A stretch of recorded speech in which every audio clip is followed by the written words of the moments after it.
नमस्कार, मैं जनता शिवम गौतम और उत्तर प्रदेश सरकार के दो बड़े फैसलों पर बात करेंगे। एक बड़ा फैसला है महिलाओं के खिलाफ होने अपराधों को लेकर और दूसरा फैसला है जो सरकारी संपत्तियां होती है, सरकारी जमीनें होती हैं, उस पर जो अवैध कब्जा करने वाले लोग हैं उनके खिलाफ दो फैसले बड़े लिए हैं योगी आदित्यनाथ ने।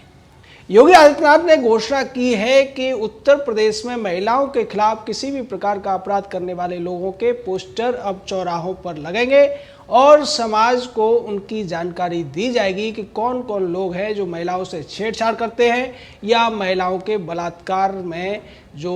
दोषी पाए गए हैं। इसको लेकर साथ ही उन्होंने निर्देश दिए हैं पुलिस को भी कि अगर किसी भी क्षेत्र में महिलाओं के खिलाफ कोई अपराध होता है तो उस इलाके के बीट इंचार्ज, उस इलाके के चौकी इंचार्ज और थाना इंचार्ज को इसकी जवाबदेही देनी पड़ेगी। साथ में उन्होंने ये भी कहा है कि जो भी महिलाओं के खिलाफ अपराध होंगे उनकी जो जांच है और उनके ऊपर कार्रवाई है वो महिला पुलिस करेगी और महिला पुलिस ही उन लोगों को सबक सिखाएगी जो महिलाओं के खिलाफ किसी भी तरीके का अपराध करते हैं। इसको लेकर योगी आदित्यनाथ ने जो शुरुआत में कहा था कि उत्तर प्रदेश में महिलाओं के खिलाफ किसी भी प्रकार की अभद्रता को, किसी भी प्रकार के जो अपराध हैं उसको बर्दाश्त नहीं किया जाएगा, उसी बात पर आगे बढ़ते हुए वो दिखाई दे रहे हैं। और इसको लेकर उन्होंने तमाम पहले भी इस तरीके के अभियान चलाए थे और उसकी वजह से उत्तर प्रदेश में जो लॉ एंड ऑर्डर सिचुएशन है पिछले 2 साल में काफ़ी ज़्यादा उसमें सुधार हुआ है। और इसके अलावा जिस तरीके से पिछले दिनों में देखा ही जाता है कि जो महिलाओं के खिलाफ अपराध करने वाले लोग हैं वो आसानी से बच जाते हैं और बाद में वो महिलाओं को धमकाने का काम करते हैं, उनको डराने का काम करते हैं। तो इसी को लेकर अब योगी आदित्यनाथ ने यह फैसला लिया है कि ऐसे लोगों का जो कि अपराधी घोषित किए जा चुके हैं उनके पोस्टर्स लगेंगे तमाम जगहों पर, जिन इलाकों के वो रहने वाले हैं उन शहरों, उन कस्बों, उन गांवों में उनके पोस्टर लगाए जाएंगे और साथ ही साथ उनकी मदद करने वालों के भी जानकारी लोगों तक पहुंचाई जाएगी कि किन लोगों की मदद से ये लोग इस तरीके के अपराधों में लिप्त रहे या इन अपराधों में लिप्त रहते हुए भी बचते रहे हैं। इसको लेकर तमाम चर्चाएं भी शुरू हो सकती हैं, तमाम लोग किस बातें कर सकते हैं, लेकिन इस सब के पीछे जो मंशा उत्तर प्रदेश सरकार की है वो ये है कि महिलाओं के खिलाफ अपराध करने वाले लोग डरें। और जैसा कि कानून बनाते समय ध्यान रखा जाता है, कानून 2 तरीके से बनते हैं, एक तो कि अपराध को रोका जाए और दूसरा अपराध न करने का डर लोगों में पैदा हो जिससे कि वो आगे अपराध न करें। तो ये एक अच्छे डिटरेंट के रूप में काम करेगा और किसी भी कानून का ये बड़ा गुण होना चाहिए कि वो डिटरेंट के तौर पर काम करे, लोगों के अंदर भय पैदा करे कि वो इस तरीके का अपराध न करें। अब से पहले लोगों में भय नहीं था और इसके बाद में कुछ लोगों ने ये कहा है कि इसका दुरुपयोग हो सकता है, तो उसको लेकर भी प्रदेश सरकार सतर्कता के साथ इन सभी नियमों को लागू करेगी। और इसमें योगी आदित्यनाथ ने भी कहा है कि किसी भी तरीके से इस तरीके के कानूनों का दुरुपयोग भी रोकना बहुत ज़रूरी होता है, क्योंकि अगर दुरुपयोग होता है और कोई व्यक्ति या कोई जो समूह है वो किसी से दुश्मनी निकालने के लिए इस तरीके के हथकंडे अपनाएगा तो उसके खिलाफ भी कार्रवाई की जाएगी। वहीं दूसरी जो बड़ी खबर है, बड़ा जो फैसला लिया है उत्तर प्रदेश सरकार ने वो ये है कि अब जो लोग सरकारी ज़मीनों पर कब्जा कर लेते हैं उनसे उन ज़मीनों के किराए की वसूली होगी और उन ज़मीनों को जब्त करके उनको कुर्क करके संपत्ति का जो नुकसान उन्होंने सरकार को पहुंचाया है उसको वसूला जाएगा। आपकी जानकारी के लिए बता दें कि अभी तक उत्तर प्रदेश में 300 करोड़ रुपए की संपत्ति अवैध रूप से कब्जा करने वाले माफियाओं से राज्य सरकार ने मुक्त कराई है, जब्त की है, उसकी कुर्की की है। तो ये बहुत बड़ा एक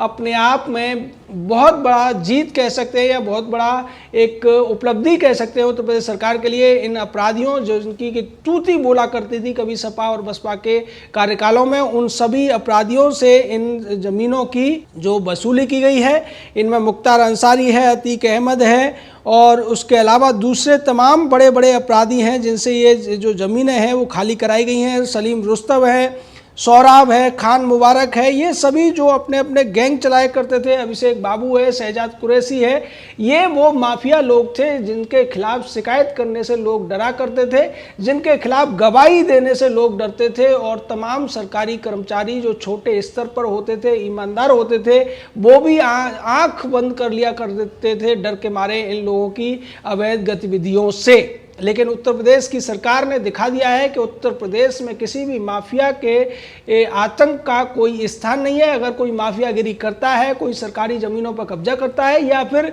जो आम लोग हैं उनकी ज़मीनों पर कब्जा करता है, तो सरकार उसको अपनी जिम्मेदारी समझते हुए उन कब्जों से मुक्त कराएगी और जो आम लोगों की ज़मीनें हैं उनको वापस दिलाया जाएगा और जो सरकारी ज़मीनें हैं उनके जो कब्जे हैं उनको हटाकर उसकी वसूली करके सरकारी संपत्ति में जमा कराया जाएगा। जिस तरीके से पिछले 2-3 महीनों में बड़ी कार्रवाई हुई है, इसके अलावा गैंगस्टर एक्ट में उत्तर प्रदेश सरकार ने बड़ी कार्रवाई की है। अब तक गैंगस्टर केस में जो मुकदमे दर्ज हुए हैं वो 2703 हैं, लेकिन इन 2703 गैंगस्टर मुकदमों में अब तक 8906 से ज़्यादा जो गुंडा माफिया है या जो गैंगस्टर हैं उनकी गिरफ्तारी हो चुकी है। तो ये अपने आप में एक बहुत बड़ी उपलब्धि है, क्योंकि ज़्यादातर जो गैंगस्टर होते हैं वो अपना गिरोह बनाकर एक तरीके से गिरोह के तौर पर अपराधों को अंजाम दिया करते हैं और गिरोह होने की वजह से लोग उनसे डरते हैं, उनके खिलाफ बोलने से डरते हैं, उनके खिलाफ शिकायत करने से डरते हैं और पुलिस भी उनसे थोड़ा डरती है। जैसा कि बिकरू कांड में देखा गया था कि विकास दुबे नाम का जो अपराधी था उससे पुलिस वाले ही मिले हुए थे। पुलिस का जो अधिकारी था, जो थाना इंचार्ज था, उसको भी विकास दुबे गाली दिया करता था, लेकिन वो डर के मारे और उससे मिलने वाले पैसे के कारण उसके खिलाफ नहीं बोलता था। और जब पुलिस पार्टी उसको पकड़ने जाती है तो उन्हीं थाने के कर्मचारियों ने उसके लिए मुखबरी की, पुलिस के खिलाफ गद्दारी की। तो सीधे तौर पर इस तरीके की जो गतिविधियां हैं उन पर अंकुश लगाने की कोशिशों में उत्तर प्रदेश सरकार लगी हुई है और इसी वजह से 2700 से ज़्यादा मुकदमे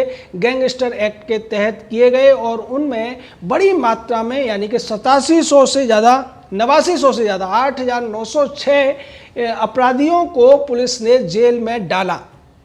निश्चित तौर पर ये जो पिछली सरकारें हैं उनसे एक बहुत बड़ी ज़्यादा आगे निकलने की बात है, क्योंकि पिछली सरकारों में केवल राजनीतिक रूप से जो विरोधी हुआ करते थे उनको निशाना बनाया जाता था और माफियाओं, गुंडाओं, अपराधियों को संरक्षण देने का काम किया जाता था, खासकर सपा की सरकारों में, चाहे मुलायम की सरकार रही हो या उसके बेटे की सरकार रही हो, जिसको बाद में टोटी चोर और गमला चोरी के आरोपों का भी सामना करना पड़ा था। निश्चित तौर पर आज उत्तर प्रदेश में जो लोग हैं वो ये कह सकते हैं कि उत्तर प्रदेश की सरकार बेहतर तरीके से काम कर रही है। हालांकि कुछ जगहों पर अभी भी सुधार की जरूरत है, जहां पुलिस वाले अभी भी जनता की बात को उतनी तवज्जो नहीं देते क्योंकि उन्हें पुरानी आदतें पड़ी हैं। लेकिन उत्तर प्रदेश के मुख्यमंत्री का ये कहना है कि अगर किसी भी तरीके की परेशानी है तो आप जिले के कप्तान को शिकायत करें या फिर उस इलाके का जो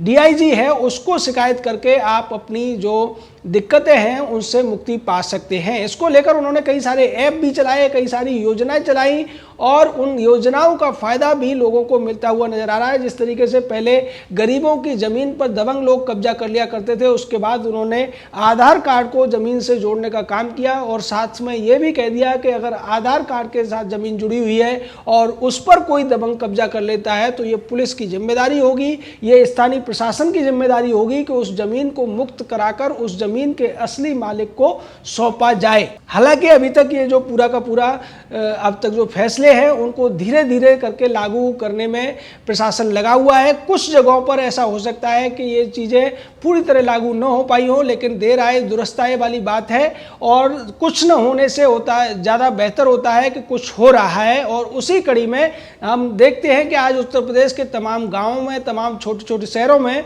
जो लोग अवैध कब्जा किया करते थे अब वो कब्जों को छोड़कर भागते हुए दिखाई दे रहे हैं, क्योंकि उन्हें पता है कि अगर वो ऐसा नहीं करेंगे तो उनके खिलाफ गैंगस्टर एक्ट लग जाएगा और उन्हें जेल जाना पड़ेगा। निश्चित तौर पर पुलिस की शक्ति, प्रशासन की शक्ति की वजह से उत्तर प्रदेश में जो न्याय प्रशासन की व्यवस्था है वो बेहतर तरीके से काम करती हुई नजर आ रही है। और जिस तरीके से 2 बड़े फैसले योगी आदित्यनाथ ने लिए हैं, महिलाओं के खिलाफ होने वाले अपराधों को लेकर या फिर सरकारी संपत्तियों पर अवैध कब्जे को लेकर, निश्चित तौर पर इससे भी आने वाले दिनों में लोगों को बहुत ज़्यादा बेहतरी महसूस होगी, बहुत ज़्यादा सुकून मिलेगा। क्योंकि ज़्यादातर देखने को को मिलता है कि गांवों के अंदर जो पंचायत की ज़मीन होती है, चाहे वो नजूल की ज़मीन हो या शमशान की भूमि हो या तालाब वगैरह की ज़मीन हो या चारागाह की ज़मीन हो, उस पर जो राजनीतिक रसूख वाले लोग होते हैं कब्जा कर लेते हैं। अवैध कागजात बनवाकर, जैसा कि मुख्तार अंसारी के मामले में देखा गया था, अतीक अहमद के मामले में देखा गया था, ये लोग प्रशासन की आंखों में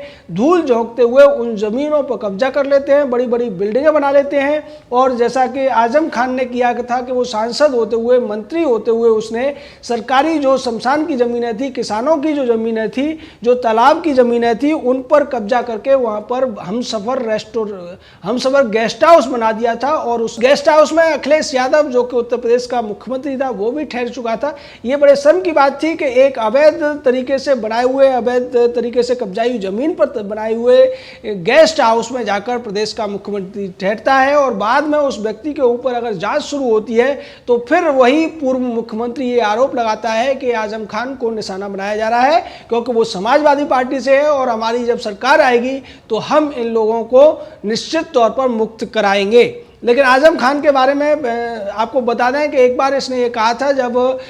स्थानीय प्रशासन उसके गुंडों के ऊपर कार्रवाई कर रहा था तो चुनावों के दौरान ये कहा करता था कि ये तनखैया लोग हैं और हम इनको आने के बाद सीधा कर देंगे, इनसे अपनी जूतियां साफ कराएंगे। लेकिन अब ऐसा उल्टा होता हुआ दिखाई दे रहा है कि आजम खान को जेल में सड़ना पड़ रहा है, उसका पूरा परिवार जेल में है और उसने जो अवैध संपत्तियां बनाई थी उन सभी पर सरकार का कब्जा होता जा रहा है। निश्चित तौर पर उत्तर प्रदेश के लोगों को अब ये संतोष है कि उन्होंने जो सरकार चुनी थी निश्चित तौर पर वो पिछली दोनों सरकारों से बहुत ज़्यादा बेहतर है और उन्हें अपने फैसले पर फक्र और गर्व महसूस होता है। जय हिंद, जय भारत।